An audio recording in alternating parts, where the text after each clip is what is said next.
जंगल में राक्षसों का वध करते हैं भगवान। मारीच को बिना नोक की बाण से 100 योजन फेंका था। जिस समय पापियों से रक्षा की, उस समय आगे चल के जब गए हैं तो एक पत्थर की शिला पड़ी हुई थी। लेकिन यहां अंतर है। कुछ विद्वानों ने अपनी कलम से लिखा है कि गौतम ऋषि की नारी जो अहिल्या थी, वो पति और पत्नी में दोनों में इतना मनमुटाव हो गया था कि वो ऐसे रहती थी मानो कोई पत्थर की शिला खड़ी हो। लेकिन हमारे गोस्वामी जी बताते हैं कि वो पत्थर की शिला बन गई थी। और तब विश्वामित्र ऋषि ने कहा कि बेटा राम, ये तुम्हारे चरण की रज मांगती है, तुम्हारे चरण की रज मांगती है। भगवान प्रभु श्री राम ने गौतम ऋषि की नारी अहिल्या का उद्धार किया।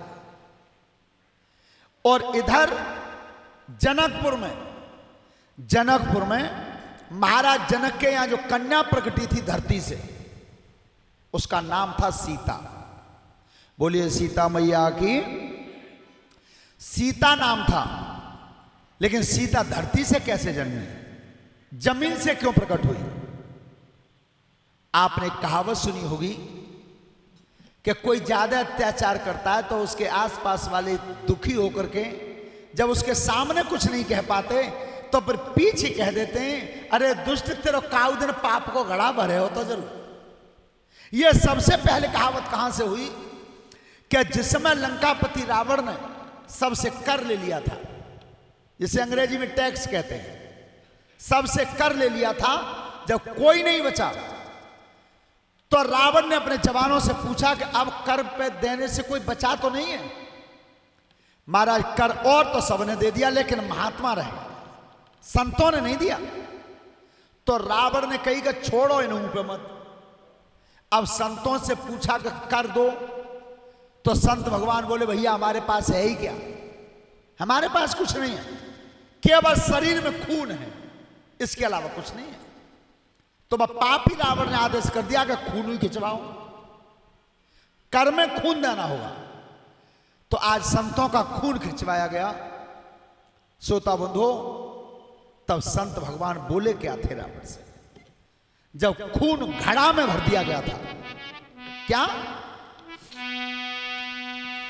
रावण के आदेश दें और भई मुसीबत दूनई, हुक्म दुष्ट को है गयो, गागर में भर दो खून है। संतों का खून भर दिया गया। और तब संत दुखी होकर के बोले हैं क्या? खून घड़ा में भर दो, तेरी पूरन है गई आस, जाई खून के हेतती, तेरो है जाए सत्यानाश है। चालंकेश, ये संत वाणी है कि इसी खून से तेरा सर्वनाश होगा। अब रावण ने कहा जानी कि ये खून का घड़ा जहां रहेगा वहां नाश होगा। समझ नहीं पाया। तो इधर रावण का और जनक जी का बैर था, रावण का और जनक जी का बैर था। ये बैर कब से हुआ? और बैर तो है किस चीज का? बैर पहले से और आज तक केवल कुर्सी का रहा है, कुर्सी की लड़ाई रही है। लेकिन ध्यान रखना, कुर्सी पे जो बैठने लायक होता है, जिसके गुण होते हैं, शोभा तो वही देता है। आपने भागवत की कथा में सुना होगा कि महाराज भरत जैसे राजा ने अपने सगे बेटे को राज सिंहासन पर नहीं बैठाया, और जिस दत्तक पुत्र को हाथ में ले लिया था उसे बैठा दिया, क्योंकि उसके अंदर गुण ही नहीं थे, राज सिंहासन भोगने के गुण नहीं थे। विचार करना, परमात्मा इतना कर सकता है कि एक बार एक संत भगवान विचरण करते हुए जा रहे थे, तो एक राजा का सवाल था कि परमात्मा एक है या अनेक है? पहला प्रश्न था, एक है या अनेक है? और दूसरा सवाल उसका था कि फिर वो रहता कहां है, और तीसरा प्रश्न था कि करता क्या है। ये 3 सवाल राजा के थे, जो बता देवे सो तो छूट जाएगा, और नहीं बताएगा वो कैद में डाल दिया जाएगा। ध्यान रखना, इस पर कछु तो हिम्मत ही नहीं करें सामने जाएगी। श्रोता बंधु, ये सवाल उसी समय नहीं था, इस समय भी है गुरु जी। कुछ प्रश्न ऐसे आ जाते हैं परीक्षा में, और कुछ परीक्षाएं ऐसी हैं आज भी कि अगर आपने उसका जवाब गलत दे दिया तो जो सही दे दिए उनमें से भी नंबर कट जाएंगे। ये तब भी था और अब भी है। तो उस समय जब ये कहा कि 3 सवाल बता दीजिए, परमात्मा एक है या अनेक है, दूसरी बात रहता कहां है, और तीसरी बात करता क्या है। एक संत भगवान पहुंचे, उनकी महाराज तुम्हारे सवालों का जवाब मैं दूंगा। राजा ने कि महाराज जवाब तो दोगे, लेकिन भाई शर्त मालूम है तुम्हें? महाराज खूब पता है। तो फिर जवाब दो। 3 सवाल राजा ने बताए। तो उस समय संत भगवान ने कही कि महाराज पहले तो मुझे कुछ धन की आवश्यकता है, धन की आवश्यकता है, तो आप अपने राजभवन से मोहर मंगा दीजिए। मोहर देखी हैं जो 1 रुपया होता है, ऐसा सोने का सिक्का होता है। अब तो कोई बनती नहीं, हमने खुद नहीं देखी है। बताते हैं बड़े बूढ़े पहले हमेल बनवाते थे गर्दन की, उस हमेल में वो सिक्के जड़े जाते थे, उसे मोहर कहते थे। तो ध्यान रखना, राजा ने जब मोहर मंगवाई और सामने रख दी, तो संत भगवान कहते हैं कि अब इन्हें गिन के बताओ। राजा से कहा कि तुम इन्हें गिन के बताओ। तो राजा ने जब वो मोहर गिनना शुरू किया तो पहले 1 उठाई और कही कि 1, फिर दूसरी उठाने के बाद राजा ने गिनती कही कि 2। महात्मा जी ने रुक जाओ, ठहर जाओ, हाथ में 1 है तो 2 क्यों बता रहे हो? अरे महाराज तुमने तो मुझे चक्कर में डाल दिया। क्या नहीं, फिर गिनो। तो फिर उन्होंने मोहर को गिनना शुरू किया, 1 और 2 शब्द कहा, तब भी वो 1 ही थी हाथ में। सोई महाराज जी ने रोक दिया, ठहर जाओ, जब हाथ में 1 लग रही है तो 2 कैसे बता रहे हो? महाराज में समझ नहीं पाया। संत भगवान बोले कि तुम्हारे पहले प्रश्न का जवाब आ गया है। 1 को 1 है और अनेकों को अनेक है, यह भगवान की पहचान है। और आपने देखा हुआ, जो भगवान के 108 नाम आते हैं, अगर कहीं लिखे ना मिले तो गूगल पर सर्च कर लेना मोबाइल में। तो 108 नाम जो लिखे हुए आते हैं, उनमें 1 छोटी 1 का कबूतर बना के 1 जो लिखते हैं, ये 1 नाम भगवान का है। उन्हीं 108 में 1 नाम भगवान का है। और इसी कारण आपने देखा हो कि जब तुम किसी को दक्षिणा देते हैं, मान पक्ष के रिश्तेदार आ जाते हैं और 100 का नोट दिया तो 1 उस पर अलग से रख दिया। अरे जब 100 दे दिए तो 1 की गिनती क्या है? 500 का दे दिया तब भी 1 रख दिया कि 501 है। 11,000 तक दे दिए तब भी 1 रख दिया। वो इसलिए रखा जाता है कि भगवान को साक्षी मान करके दिया जाता है, भगवान को सम्मिलित करके दिया जाता है।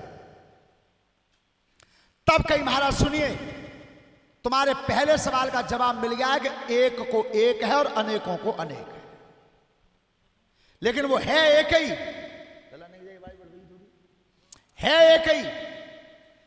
अब महाराज दूसरे सवाल का जवाब सुनिए, बस दूसरे सवाल का जवाब सुनिए। तुमने ये कही कि वो रहता कहां है? तब कही महाराज तुमने इतनी देर तुम होते हैं बुद्धि मारी है, और मेनू महाराज तक अपनी बुद्धि खर्च करी है, तो कछु खाए भी तो मंगा दो। महात्मा जी ने कही कि कछु खाए तो मंगा दो।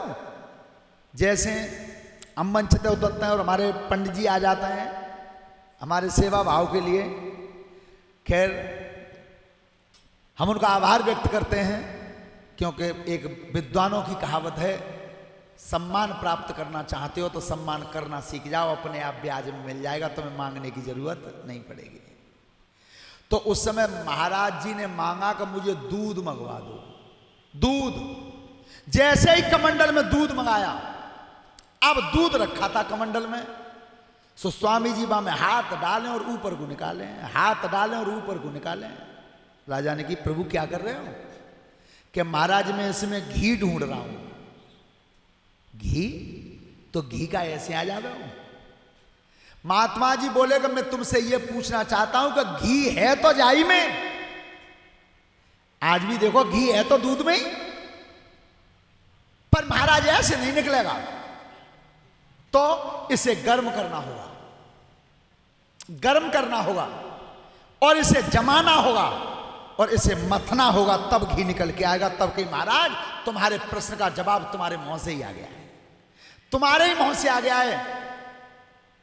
ध्यान रखना, इस शरीर की अग्नि को तपा करके इसे गर्म करना होगा और मन को स्थिर करके यज्ञोपवीत हृदय में धारण करके और मस्तिष्क पर तिलक लगा करके तुम्हें पहले स्थिर होकर के जमना होगा और फिर तपस्या रूपी मेहनत से इसका मंथन करना होगा, तब वो परमात्मा रूपी घी निकल के आएगा। महाराज ऐसे कहां मिल जाएगा? इस संसार रूपी जो ये दूध कमंडल में भरा हुआ है, इसी तरह ये संसार है, रहता इसी में है, लेकिन आपको वही प्रक्रिया करनी पड़ेगी जो दूध की जाती है, तब मिलेगा तुम्हें परमात्मा। अब हमारा तीसरा सवाल तुम्हारा यह है कि वो करता क्या है, क्या करता है? और वो जो मैं तीसरा सवाल बता रहा हूं वो ये करता है जो इस समय तुम्हारे माननीय प्रधानमंत्री जी के साथ हुआ है, वो कर सकता है वो। तब संत भगवान ने की कि एक काम करिए, हमारा तीसरे सवाल का जवाब मैं तब दूंगा, तब तुम राज सिंहासन को उतर के छोड़ के यहां धरती पे बैठ जाओ और थोड़ी देर मुझे राज सिंहासन पे बैठा दो। राज सिंहासन पे बैठा दो तो राजा तो कौन सवाल चाहिए। सो राजा ने आसन छोड़ दिया, धरती पे आकर के बैठ गए, महाराज जी को बैठा दिया उस आसन पे, राज सिंहासन पे। तब कई महाराज आप बता दो, उन्हीं की महाराज अब पूछने की जरूरत रह गई है। अरे वो इतना कर सकता है कि जमीन पर बैठने वाले को आसन पर बैठा सकता है और आसन वाले को जमीन पर बैठा सकता है, इतना कर सकता है। और वो आपने देखा भी है, वो तो स्पष्ट कहते हैं अपने मुंह से, हमारे माननीय प्रधानमंत्री जी ये कहते हैं कि मैंने अपने हाथों से चाय बेची है। लेकिन धन्य परमात्मा को, क्या उनके गुण और उनकी तपस्या ऐसी रही कि एक चाय बेचने वाले पुरुष को भारत का प्रधानमंत्री बना दिया। और प्रधानमंत्री नहीं, पूरे विश्व में लगभग 206 देश हैं, सबसे ऊपर राजनीतिक नेता घोषित कर दिया। परमात्मा इतना कर सकता है, इतना कर सकता है। श्रोता बंधुओं, तो आज विश्वामित्र ऋषि भगवान श्री राम को लेकर के गए हैं, लेकिन बात यह थी कि वो संतों का खून जो था वो गढ़ा कहां। संतों का खून राजा जनक जी से बैर था, रावण का। तो रावण ने अपने मन में यह सोची कि संत महात्मा ये कह गए कि ये खून जहां रहेगा वहां नाश होगा। समझ नहीं पाया वो, उस घड़ा को राजा जनक की सीमा में गड़वा दिया।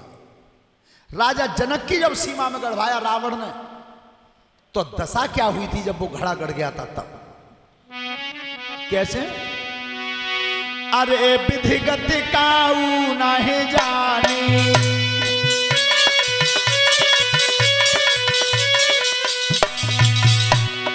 विधि की गति काऊ नहीं जानी,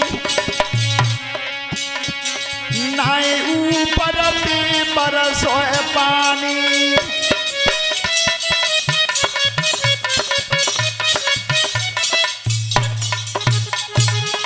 नाए ऊपर पे बरसोए पानी, बिन पानी पर जाय कुलानी।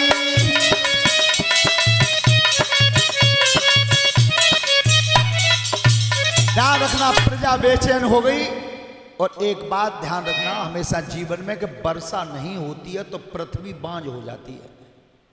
वर्षा अगर नहीं होगी तो पृथ्वी बांझ हो जाती है। श्रोता बंधुओं, जब पानी नहीं बरसा तो विद्वानों ने यह मत दिया महाराज जनक जी को कि अगर तुम सोने का हल चलवाओगे, अपने हाथों से सोने का हल चला दो, वर्षा हो जाएगी। तो संत की वाणी, विद्वानों के मत को जान करके महाराज जनक जी ने आज हल स्वयं चलाया, स्वयं चलाया। और एक बहुत बढ़िया बात बताएं, करीब करीब गुरुजी 55 वर्ष की अवस्था हमारी भी है। समाचार मैंने भी बहुत रोजाना